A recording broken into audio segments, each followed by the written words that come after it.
Moi je m'appelle Nathan Denoc, j'ai 19 ans, en deuxième année de classe préparatoire aux grandes écoles scientifiques, précisément en physique-chimie, et j'étudie au lycée Paul Cézanne à Aix-en-Provence.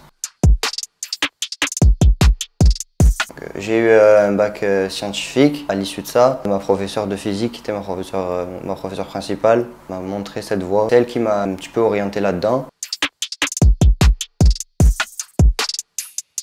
Vu qu'il n'y a pas beaucoup d'écoles de classe prépa, le choix entre guillemets vite fait, j'ai fait les portes ouvertes de mon lycée. Du coup, je me suis inscrit sur Parcoursup et j'ai demandé Parcoursup le lycée Cézanne.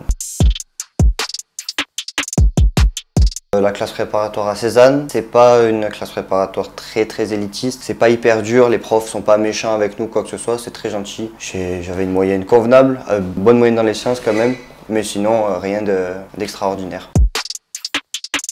J'étudie beaucoup les sciences, mathématiques, physique, chimie, informatique, français et anglais, c'est tout. En termes de temps passé, je dirais qu'on a entre 10 et 12 heures de maths par semaine, 8 à 10 heures de physique, 6 à 8 heures de chimie, 2 heures de maths, 2 heures de français et 2 heures d'informatique. Le but en prépa, c'est d'avoir la meilleure école possible et vu qu'on se prépare un concours, il faut être meilleur que les autres. Donc à partir de là, plus on travaille, mieux c'est. Oui, bien sûr, il faut beaucoup s'investir, mais c'est assez naturel. On est tout le temps baigné dans les cours. En prépa, c'est 2 ans d'études. Première et une deuxième année, on se spécialise. Si on peut redoubler, donc on peut faire au maximum 3 ans, vu qu'on doit, c'est une prépa pour une école d'ingénieur. Après, on a 3 ans d'école d'ingénieur. La prépa, c'est assez spécifique d'un concours. Il y a en tout 5 concours, mais on prépare des concours pour accéder aux écoles d'ingénieurs.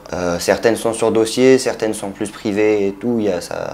On ne met pas toutes les écoles dans le même panier, mais globalement, avec la prépa, on peut aller dans n'importe quelle école d'ingénieur. Moi, ce que j'aimerais beaucoup à l'issue de ma prépa, c'est intégrer l'ENSICUB. C'est une école d'ingénieurs spécialisée dans les énergies à Grenoble.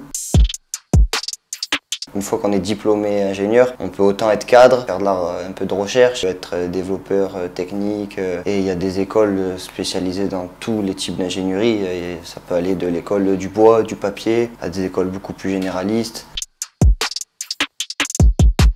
Si vous voulez intégrer une école d'ingénieur et rester à travailler dans les sciences, je dirais que c'est la meilleure option. Ici en prépa, il y a plus de places en école que d'élèves, donc vous avez forcément une école. Au début d'année, il y a des frais d'inscription à la fac pour avoir directement un endroit où se diriger.